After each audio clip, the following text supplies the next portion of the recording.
All right, so let's get started. I'm Srinivas Palanki, and let me see if I can. Can everybody see the screen? Yes, sir. If that control panel is bothering you, there's a small white arrow, orange rectangle. Okay, this one. Oh, okay. All right. So let's get started. I'm Srinivas Palanki. I'm actually currently chair of department head for chemical and biomolecular engineering at the University of South Alabama. And I'll be moving to Lamar University in Beaumont, Texas next month, actually end of this month. So I thought I'll put together this talk on my experience as department head. Just a brief biography. I started my academic career in 1992. And I got my PhD in 92 from the University of Michigan at Ann Arbor. And as soon as I got my PhD, I moved to Florida State University, essentially starting at the bottom, assistant professor. And then I got promoted to associate professor in 97, and then full professor in 2003. And then in 2000, so I was there until 2006 December. So January 2007, I moved to the University of South Alabama as department head. And so I've been there 8 years as department head. And so I was full professor and department head there. And now I'll be moving as a chaired professor, as the Garrett chair, and also dean of engineering at Lamar University. So that's basically my background. And so what I did was I put together, I basically have 10 tips on at least what worked for me. So tip number one is, have a clear vision. It's one sometimes there are several different ways you can become department head. One could be that you want the job, you've thought about it. There are things you didn't like about how the department was being run, and you want to fix those. And sometimes you are in a scenario where you get the job because nobody wants it, or it's by rotation and it's your turn. But whichever way you get this job, you have to have a clear vision on what you plan on doing in the next 3 to 5 years typically. And so it's good to have a clear vision. You should have a vision statement. It helps to write this down. Otherwise you will be in a scenario which is shown in this cartoon here, where everybody is going off in their own direction and nothing's happening. Now the vision should be developed with a realistic understanding of what the constraints are.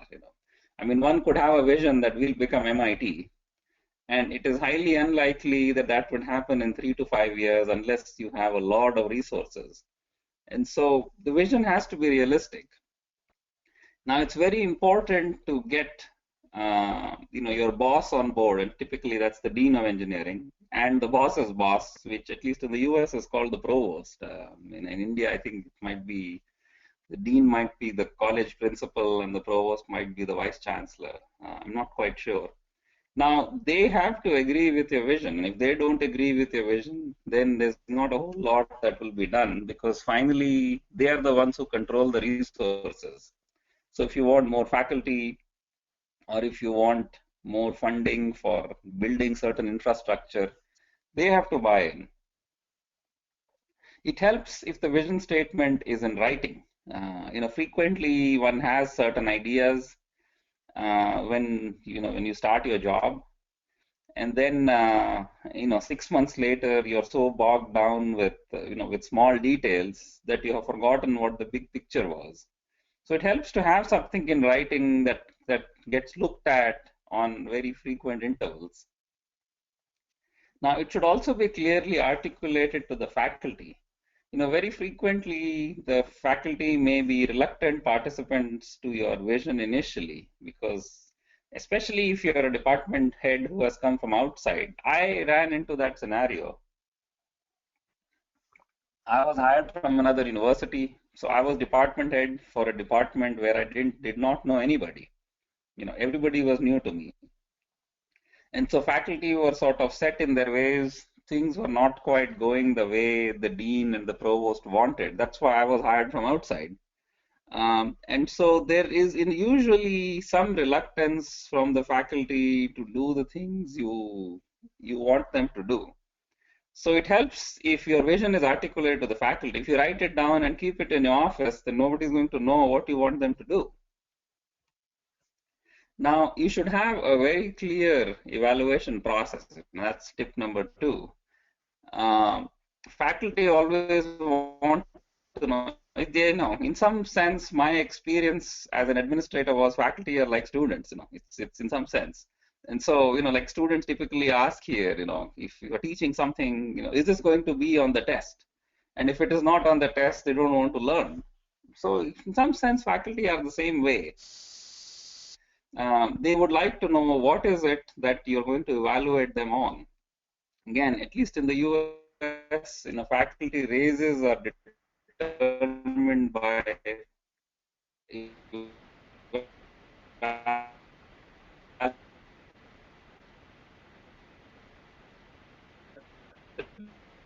department head done.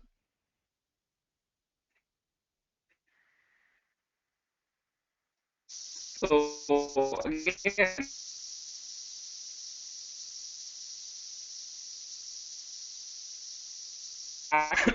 again, so let's role is to assign course to faculty. And so what happens is once the classes have been assigned, one could sort of take the hands off a course, say, okay, you teach this class, you teach thermodynamics, you teach circuits, you teach solid mechanics, and then that's it. You don't know what's going on. Uh, so I think one has to look at what innovative methods the faculty are using in teaching.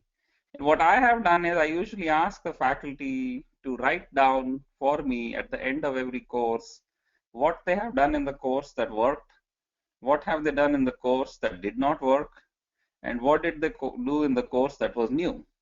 And what they did new might be something as simple as, oh, I came up with a new set of homework problems. That, and then you can say, okay, so what was innovative about that?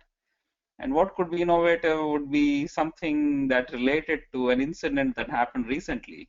For example, the Deepwater Horizon, the BP oil spill that happened about 200 miles away from where we are, where my department is. So I had a faculty member who was teaching fluid mechanics, and he actually got the students to calculate the flow rate coming out of that pipe that was leaking.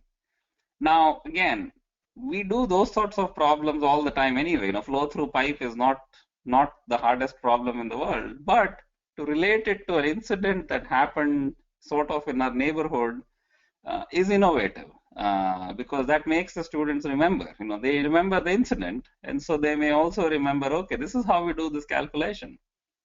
So I think that's important. One has to look at what did you do in the class that was interesting and new, and not necessarily in the book. The second evaluation mechanism is student evaluation. So at least in the US, students have to fill out a form at the end of the course where they evaluate two things. First, they evaluate how good the class was, and second, they evaluate how good the instructor was. Now that's valuable information in general. If the teacher is not doing such a good job, students will say so, especially when the evaluations are anonymous. They don't have to write their name on who they are. And so at least you get a sense of what the class as a group thinks about that instructor and about that class. Now one has to be a little careful. You cannot go completely by student evaluations only because there are certain classes that are just perceived to be hard. And however good a teacher you might be, hard classes tend to get evaluations that are a little lower than the ones that are perceived to be easy. That's the nature of the game. So you have to know your curriculum well. Now, if you are department head, you probably know your curriculum well. So that's something you have to keep in mind. I've also made classroom visits. And so you can sort of sit in the back of the class for about 15 minutes or so to see how the instructor interacts with the students. Now this is a bit artificial because the instructor knows that you're coming to class. I usually tell them in advance, and the instructor can see you in class. And so, the interaction on that particular day might be a little different from his or her everyday interaction, but still, it is still useful because people can change a little bit, but they cannot change completely. Research, in some sense, is a little easier to evaluate because we have quantitative metrics available. It is easy to count how much research funding a faculty member has. And again, in the US, funding is very important. You cannot get a whole lot of research done if you don't have funding from either the federal government or a company. So that is relatively easy to quantify. So if a faculty member has no funding, then obviously they are, either they are in a research area that's of no interest to anybody, or they are not very successful in their fundraising effort. Research publications, again, one can look at which journals faculty members are publishing in. And so, there is a quality aspect to it. So you can publish a lot of articles in journals that are not highly ranked, or you can publish a few articles in journals that are highly ranked. And again, usually people in the field know what the good journals are and what the not so good journals are. So that is a relatively easy to quantify metric. One can also look at how many masters and PhD students graduated that year and how many of them are in progress. And again, there is, you cannot have hard boundaries to this in some sense, because sometimes a very high quality work may require a little more time or may end up with fewer publications.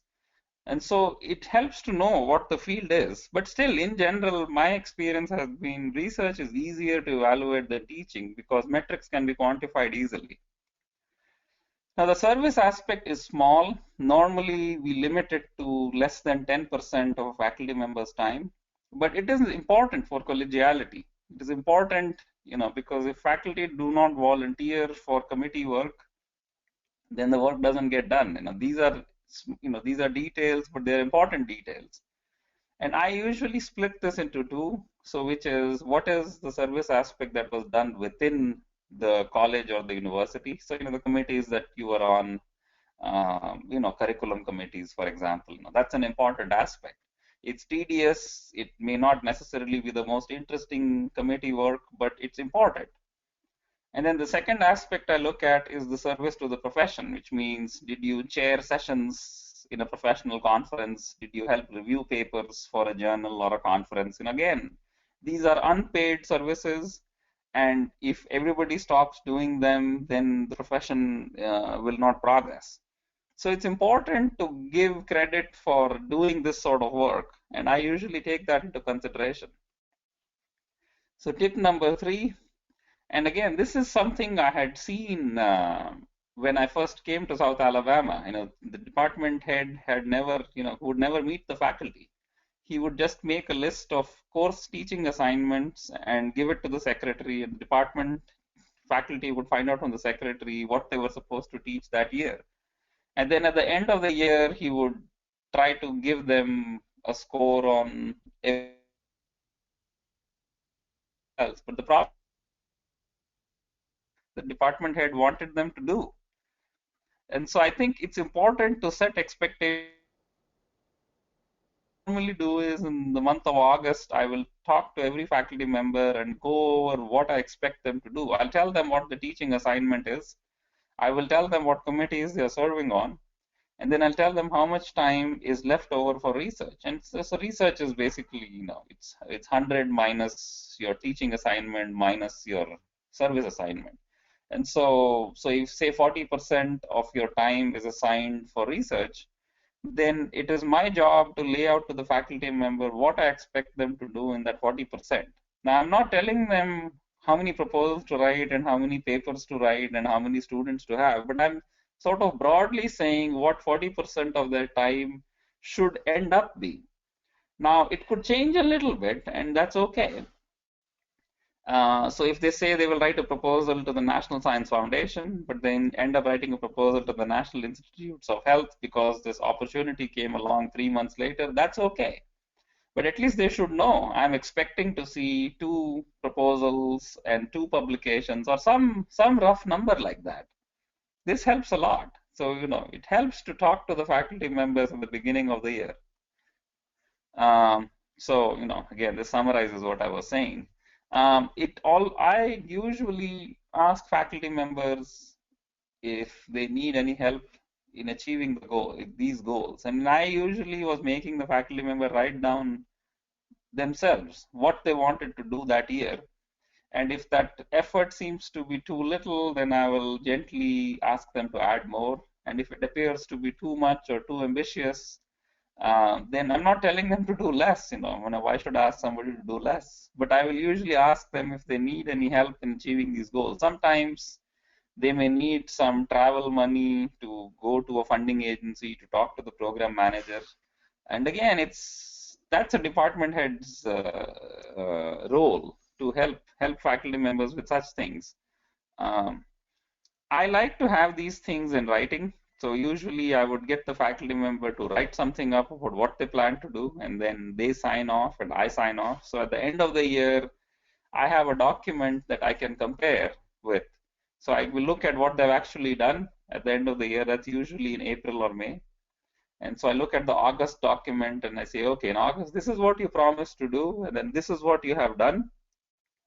And if the faculty member has exceeded expectations, they obviously deserve a higher score. But if they have not met expectations, then they sort of see for themselves, they hadn't done what they had promised. And so usually they improve over time if that happens. It helps, tip number 4 is it helps to ask for periodic updates. Again, in August, faculty members might be very enthusiastic. The academic year is just starting. And so they may write down a bunch of things. Then 4 months go by and they have accomplished nothing. And so that can be a problem because then there's not much time to recover. And so I usually ask for data on teaching, research, and service periodically. Usually I'll ask them for a sort of a midterm review in December. And so the reason we do December is, at least in my university, we have every semester, end of every semester, we have a general faculty meeting where everybody from the college comes. And the department chairs are required to give a small presentation about what their faculty have been up to that semester. And so I don't ask faculty for data by saying, I'm going to evaluate you. It's more about, well, the dean wants the data so that I can talk about the department and how well we are doing. And so when you put a sort of positive spin on that, you can get some more information. And you will see there are some faculty members, they are on track, they're doing fine, but then there are some who are behind. And it's, just the mere fact that you're going to ask makes faculty a little more productive when the time comes for such data to be collected. Tip number 5, and again, this is something a lot of us forget. Faculty, sometimes they do, they do better. Like if a faculty member is let's say, ahead of the curve, is doing a little better than the others. Or if they won a major award, it helps to praise them when they're making progress. Again, everybody likes to be told that they're doing a good job, however well known they might be.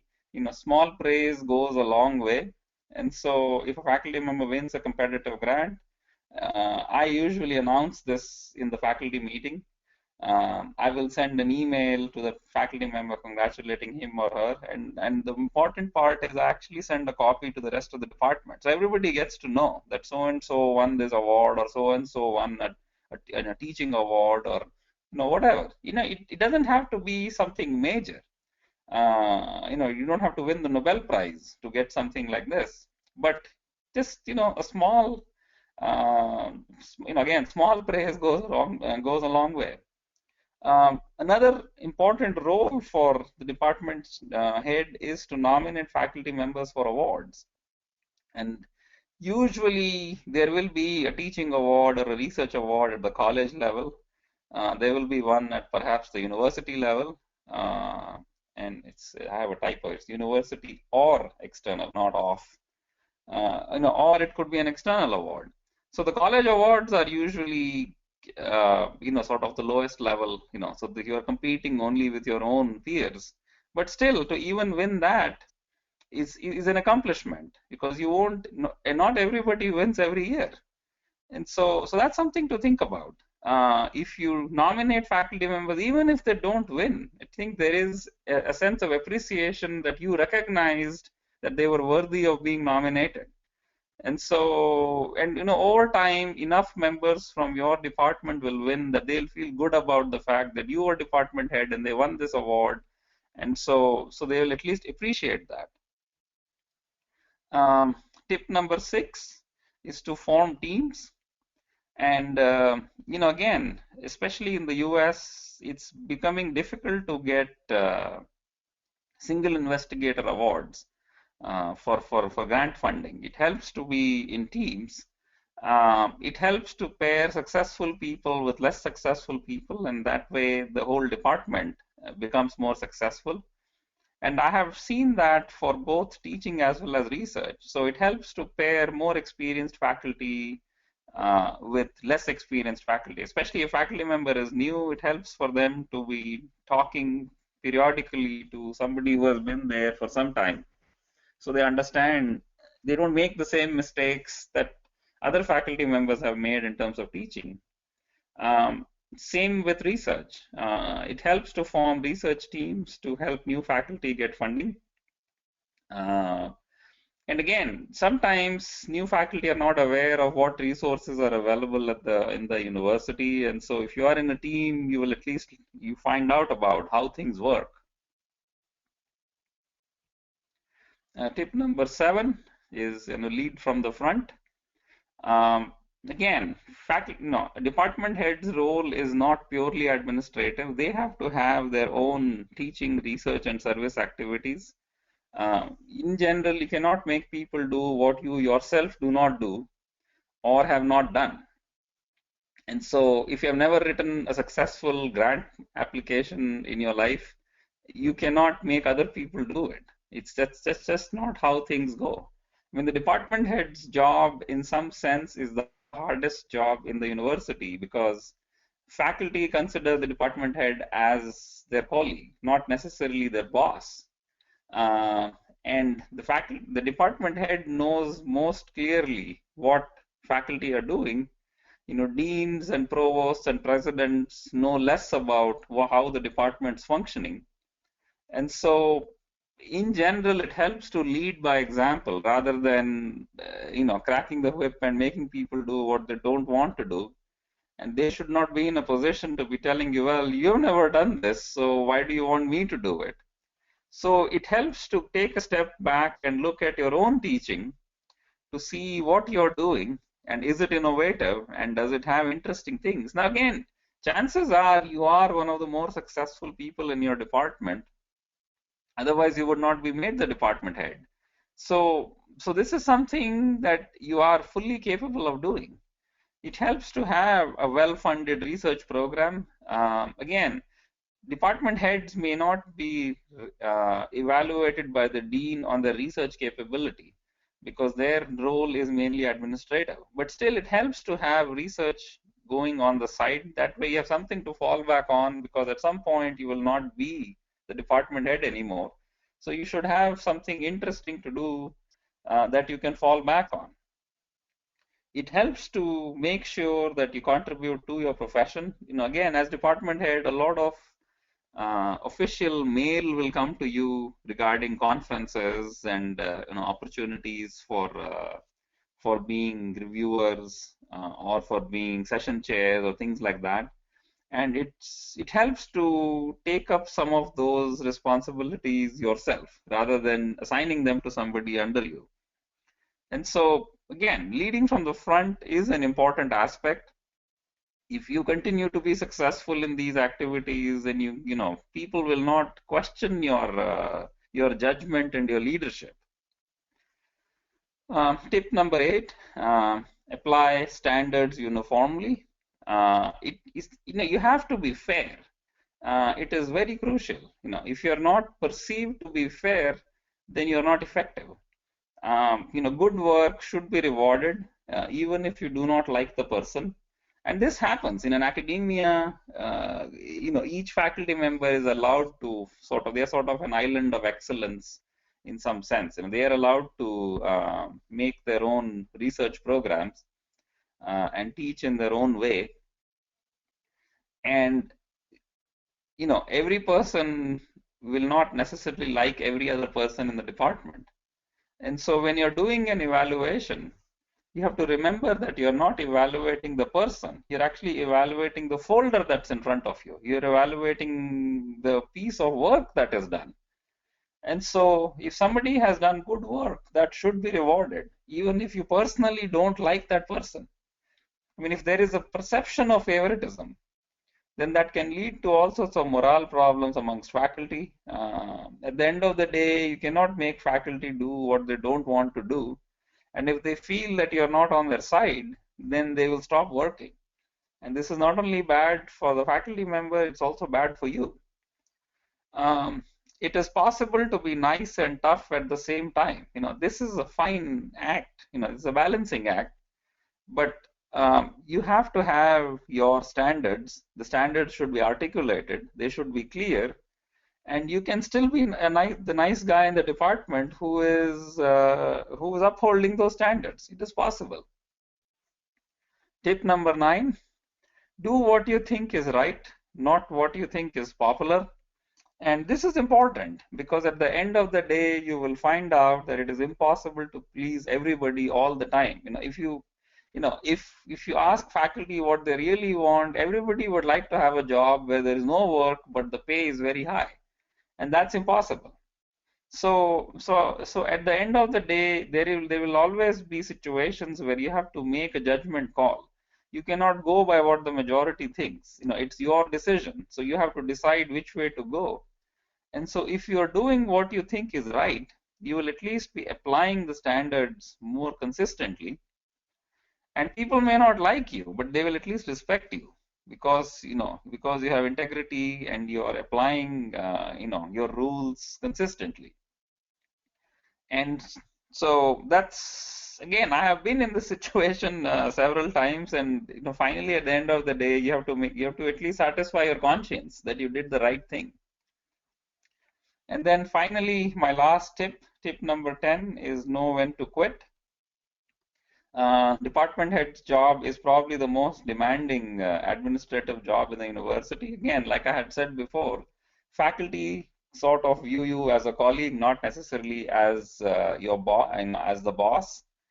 The person who's above you, who's the dean, he will or she will probably, anything that is unpleasant is given to the department head to administer, because finally it's the department head's role to tell a faculty member what they did that was not pleasant or correct or right from an administrative viewpoint. It is easy to blame the department head for all problems. So the faculty may blame the department head because they may say you're not giving us resources, and the dean may blame the department head for saying, oh, you have a department where nobody is working. So you sort of hear it from both sides, from above and from below. Administrative constraints are frequently very difficult to explain to faculty. Any faculty member will come and say, well, if the department had 3 more technicians and funding to go to 4 more conferences, especially 2 of which were international, then I would be more well known and I would be more effective. Now, all that costs money, and you go to the dean, and the dean says, okay, we don't have the money this year. It's very difficult to explain that to faculty, that their wish list is too long. Now, you will see this, and those of you who are department heads have probably seen this. At some point, you would have annoyed a large number of faculty members in your department.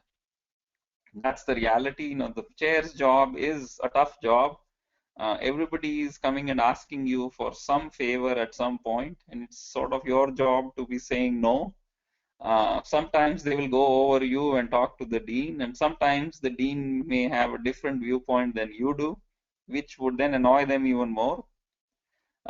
In general, what I have seen is, the faculty job, the job of a department head is sort of lonely. It becomes lonely. Um, don't expect praise from faculty for all your hard work, because they, at least again in the US, department heads make more money. And so there is a sense that, well, you're being paid to do this, so you're not doing any favors to me. So it's a tough job. It can wear out. And so you should know when to quit.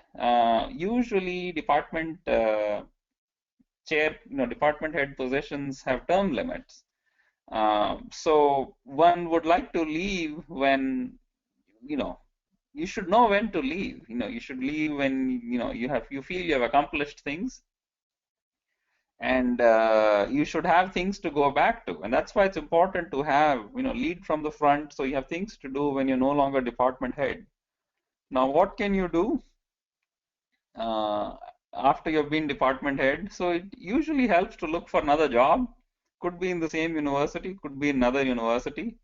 The usual steps up would be to be either the dean of the college. So you ran a department, now you're running the whole college.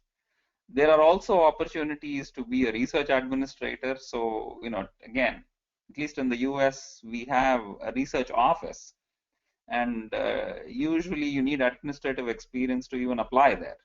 And so if you have run a fairly large, well-funded research program, you can become a vice president of research or an assistant vice president of research or something like that. We also sometimes have research centers.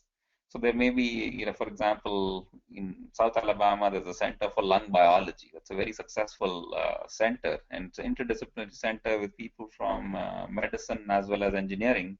And they're looking for fundamental as well as applied research for lung diseases.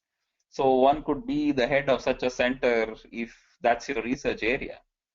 And so those are sort of opportunities one can look for. If you're effective as a department head, you will go up in the hierarchy.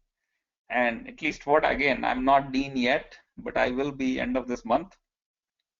And I've talked to other deans, and what they tell me in general is that the job sort of gets easier in some sense.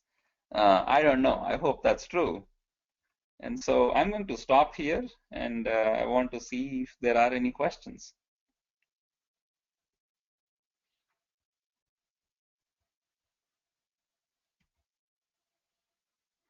So questions, it's open.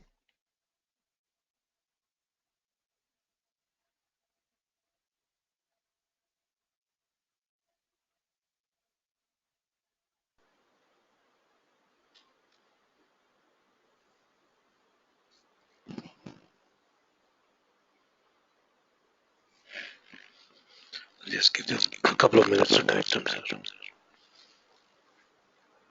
Okay.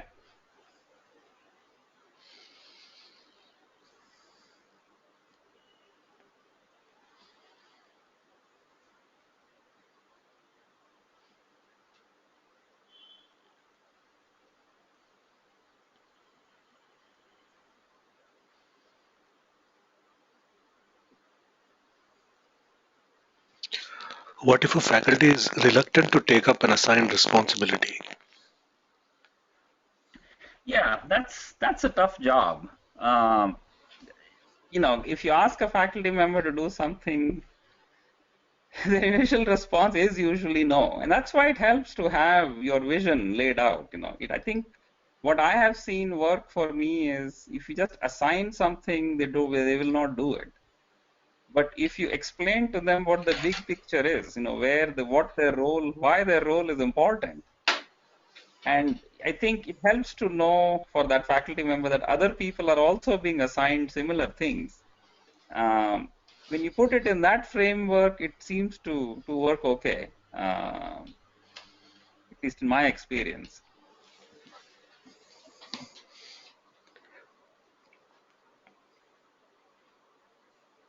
How do you guide faculty if they are new to publishing papers? Any tips? Yeah. So what I have done is, again, this helps if the department head is active in research. And I have included some of the young faculty into my research. I have asked for their assistance, when I'm publishing. And the easiest way to do that is you start calling them for your research meetings. And so when they come in, they may have expertise that could help, could be a small part, but still a part. And so if you put them in as a third author or a fourth author, then at least they got one paper out. I've done this with young faculty.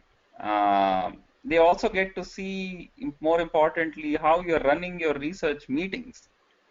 And so they will be in that situation, and at least they know the expectation is that they have to do that.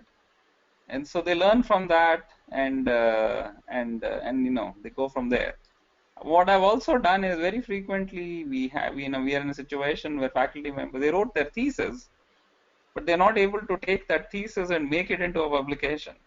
And so that's something, you basically have to carve out some time. You have to say, okay, I'm going to give you 10% of your time this semester. This is what I expect you to do. The work is already done. Your thesis is already there. You need to now send a publication out of it. And when you put those time limits on it, again, this is something that could encourage them to actually finish that job. I have also offered to read their manuscripts before they are sent out. Frequently, faculty members, and again, if you have not done this before, it's not that they don't know English, but they may not have written it in that format that is acceptable to journals. And so a little bit of editing there can help. So those are things that have worked for me. At UG level, how do you handle cases of plagiarism? Yeah, so at least, so what we have done is we have, so there are two things. First thing is the rules have to be written up on what plagiarism is and what the consequence will be. So that's important because students need to know, very frequently students don't even realize that if you cut and paste from the internet, that's plagiarism, because their thing is, I didn't copy the whole paragraph, I just copied one sentence from here and one sentence from there. So what we have had to do is we have had to come up with a document where we define what plagiarism is, and then the consequence, the way we handle it is, so there are several levels. So the first level is the faculty member who caught the student plagiarizing will say, okay, this is what the person did, and this is the penalty I'm giving. And the penalty usually could be something like either getting a 0 in that assignment, or maybe you're reducing the grade by one letter grade. Now the student has a choice. Student can either accept it or not accept it. So if the student accepts it, then the student comes to the department head with the faculty member, and the faculty member will explain, this is what happened, this is what I've done, and the student signs on a piece of paper saying I accept. Then the matter ends there. Now if the student doesn't, let's say the student disputes that, then it goes to a college committee. And the college committee has a faculty member from each department. And more importantly, it also has some student members. So usually, now the student members are not elected, they are appointed by the dean or the department chair. It's usually the dean. And what we normally do is we take some of the good students, people who are like the top ranked students, and put them on the committee, because they are usually the ones who are more concerned that, oh, everybody else is copying, so if I get 95 and everybody else gets 95, then how will they know that I'm better than others, because they all copied from me. So usually the good student, in fact, what we have seen is on these committees, I've been on this committee before, and what I have seen is the students tend to be the hardest critics for plagiarism. So what we do is then that committee looks at the case to see whether plagiarism occurred or not, and then they will have a penalty. And then at that point, the student has no choice. Then he has to go by that decision. Now, it's not that the student is always wrong and the faculty is always right. We had this case where two students, they got zeros in their tests for, basically the charge was that they had copied each other's, and they challenged it. And at the college level, we found out that what had happened was the faculty member had given a test. It was an open book exam, and he gave the same test he had given the previous year, and he allowed not only books but also notes. And he had given the solution for the previous year's test to the previous year's class. So these students had that paper. And so the charge of plagiarism was thrown out because the students said we were sitting on two opposite ends of the room. We were not even sitting close to each other. So we could not have copied from each other. And we copied from a piece of paper which the instructor himself had given. And so that's not our fault, because the same question was asked. And so sometimes the student is not necessarily wrong. And so, but it helps, you have to have a written document. It has to be given to the students on the first day of class so they know what the rules are. Otherwise, copying at the undergraduate level can become rampant, especially if they feel that faculty members are not doing anything about it. Kindly suggest ways to improve teamwork among faculty. Yeah, so I think there is some, at least we have some, department head has some say in the hiring process itself. And so when you're hiring, one of the, we of course look at credentials, but then another aspect we look at is, will this person's research be, will it fit in with what everybody else is doing? Now, sometimes you don't have that luxury. Sometimes you're saying, okay, I'll just hire the best person I can hire. In that scenario, what I have done is I have been, my attitude, again, by nature, I'm collaborative. I like to collaborate with people. So with my own research, I have been able to change, I'll modify what I'm doing a little bit so I can give a piece of it to a colleague who is not that active but has expertise. As an example, I was looking at, again, my background is in process optimization, process control. And we were looking at this problem of fuel cells. So the idea was to take a hydrocarbon and then extract hydrogen from it and then use that in a fuel cell. That was basically the problem. Now there was a heat transfer problem in it, which we typically tend to ignore by saying assume the temperature is constant or assume that the temperature follows a certain profile that we got experimentally. I had a faculty member who was not active in research, and I found out that his expertise was in heat transfer. This is sort of an old-fashioned area. He was well known at one point. Now he doesn't do much research. And so I called him in and I said, I'm working on this problem. I need your help. Do you think you can do this calculation for me? And he was happy to do it. And what we found was some of the assumptions we were making were actually not quite right based on his calculations. So he got to be co-author on publications that I had because of that calculation. And he felt good about the fact that he had contributed. And now he tends to be on committees of several of my students. He's willing to ask all the hard questions. And now he's past 70, but now he has started taking his own students. So I think that's one way of initiating collaboration. You have to come out of your comfort zone a little bit. If you keep doing what you had been doing before, that's not only that not only gets kind of boring, it's also probably not very effective. So coming a little out of your comfort zone not only helps other people, it helps you too. So that's been my experience. Please share your experience with us about how you managed to get teaching jobs abroad. Well, I'm already abroad, I guess. Um, so what happens is, at least in the US, we have a system of sabbaticals. So once in 7 years, you're allowed to take one semester off and go somewhere else where the university pays, or you can take a year off.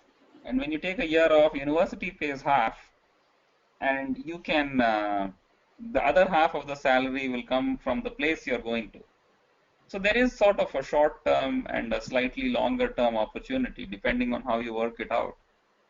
Now, in my case, I have spent my entire academic career in the US, but I have gone abroad. I went to Switzerland for 3 summers. I went to Singapore for one summer, and I went to France for one semester.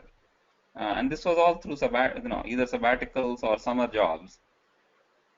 In my case, again, I didn't necessarily know people in these areas. The Switzerland thing came about because I met them. I met this faculty member at a conference, and he mentioned that he had read all my papers and he was interested to know what I was doing next. And then once I went one summer, we were collaborating, things were happening, and so he called me the next 2 summers also. Now, while I was in Switzerland, I, uh,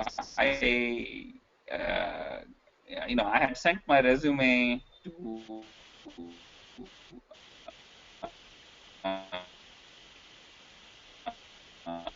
a couple of places. One in France,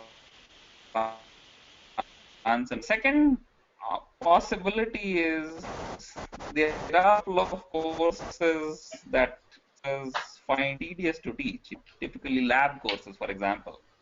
And so when such a faculty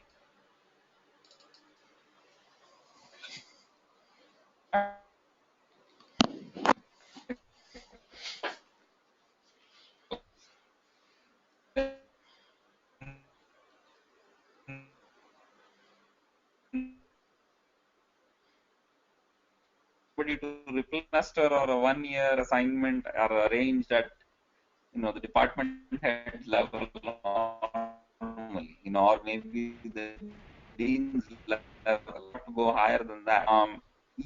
In Europe, they have a relatively well-defined process for getting people for research. So you don't necessarily have to teach, and you have to realize in Europe they don't necessarily teach in English. So, that's the issue in Switzerland. I went there on a purely research assignment because they were teaching in French there, which I don't speak very well. Uh, so, so I think again, it helps to have a research resume, even if you're looking for a teaching assignment, because that's what makes you more attractive. And the second thing is, if you're willing to teach lab, there will be schools, there will be colleges that may take you up for a semester because their lab guy went on sabbatical. Many a times faculty members are reluctant in investing their training and development. In that case, should they be left in the lurch or should frequent requests be made to the college administration?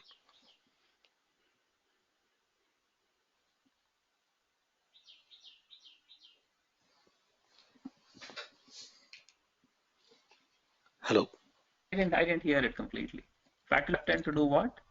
Many times faculty members are reluctant in investing their training and development. In that case, should they be left in the lurch or should frequent requests be made to the college administration? No, I think if you leave them alone, then not much will get done. I think that's why the evaluation process, you see, there is, at least again in the US, performance is very closely correlated to how much money you make.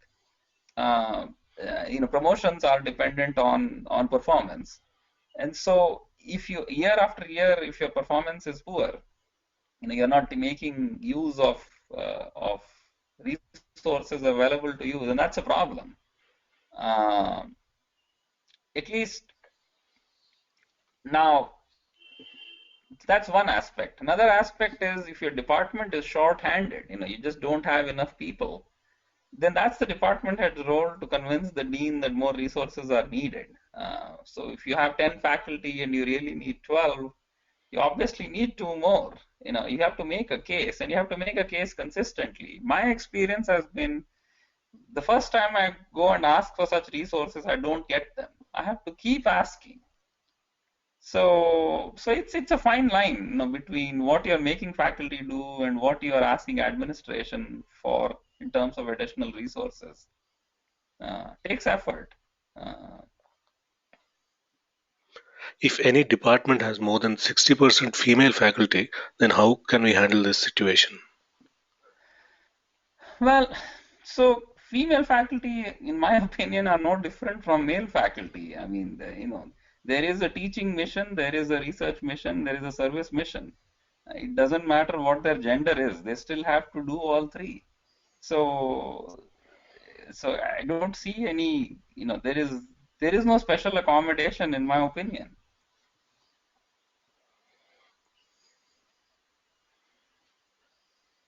I mean, I don't know, again, is there something specific that happens? I've not been in that situation, so I don't know. I have one female faculty member in my department. We are small, we are seven faculty, so one out of seven is small. So As a principal of an engineering college, in an atmosphere where remuneration of a teacher or HOD is not a function of his or her output, I find it difficult to find a volunteer for more complex tasks of the college. Any suggestions? yes, so this is a problem. I mean, if if compensation is not dependent on performance, then there is no incentive for a faculty member to do anything. Um, I don't know if there could be a non-monetary reward, such as going to an international conference, or there has to be a carrot. If it's all it's all stick and no carrot, then nothing gets done. So there could be, maybe there are assignments that are considered more prestigious than others that could be given. Yeah, there has to be an incentive. If there's no incentive, then there's nothing one can do. Uh, you can only request, and faculty will say, well, why should I do it? Doesn't why bother? Um, so I don't know if there's something that is non-monetary that could be priced. Uh, Conferences, in my opinion, are usually the easiest. There is always some budget which could be used to send somebody out of the country, or out of state. That usually has some weightage.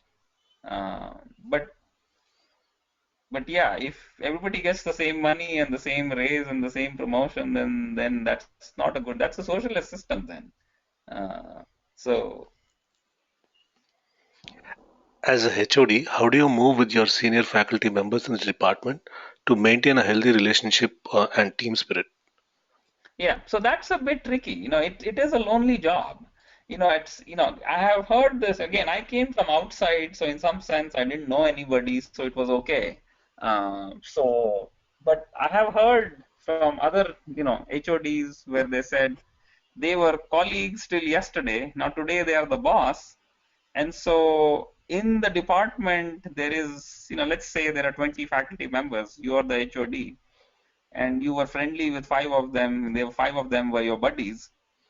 Now you are their boss. So there is, people are looking closely at you. How do you treat those five versus the other 15? And so you have to be a little careful. People whom you used to have lunch with every day, now you have to say, okay, if I have lunch with them now, how will people perceive that as favoritism? So, there are two things. One is, are you are you showing favoritism to some people? That's one thing. So you shouldn't be doing that. Second thing is there a perception of our favoritism? So even though you're not showing favoritism, there could be a perception you are because you hang out with a certain number of faculty. Um, that's tricky. I mean, I have seen it both ways. I have seen it one way where um, the department head has, like, we meet for lunch, um, and the whole, now what happens is some people show up, some people don't show up. That's one way, but at least it's open. It's known that everybody is welcome.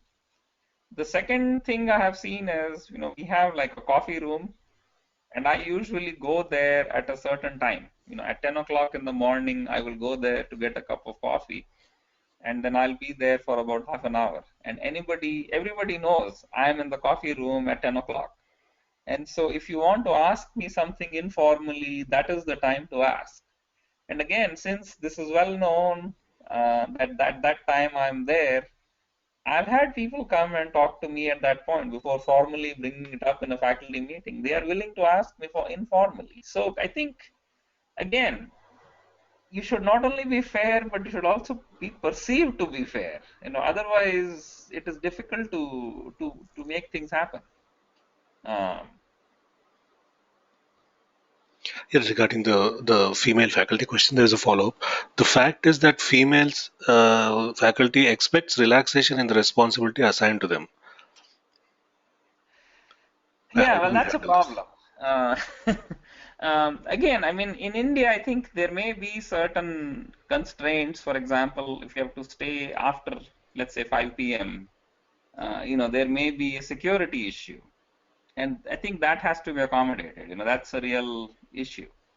But otherwise, in terms of assignments given for research, teaching, and service, there is no. At least I don't see any reason for them to be. They are all faculty members first. The gender doesn't matter. Why should they work less than other people?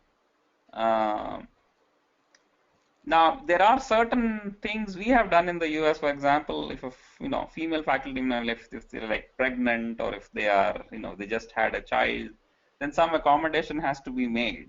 I think the federal government actually has come up with some rules. Actually, now what they have done is, if a faculty member or actually any employee, if there is a child issue, then the male as well as the female can take the same type of vacation actually, which is unusual, but still that accommodation has to be made. I mean, you cannot avoid that. But what we have seen is, if you look at a career of say 30, 35 years, the childbearing years are only, if you see for how many years they have kids, it's a small number. It's less than 10% in general. So I think other than that, I cannot see any other reason to give them, fewer responsibilities. More responsibility usually means more promotions later on. And so if they work less, then they're unlikely to go to the next level. And I think if it is framed in that way, they may be more willing to do the job, in my opinion. The attendees are thanking you, and there is a request for the slides if you are able willing to share them. Sure, sure. I can email them to you and you can, Sure, send them to everybody. That'll be fine. sure. Thank you very much, sir. All right. Thank you.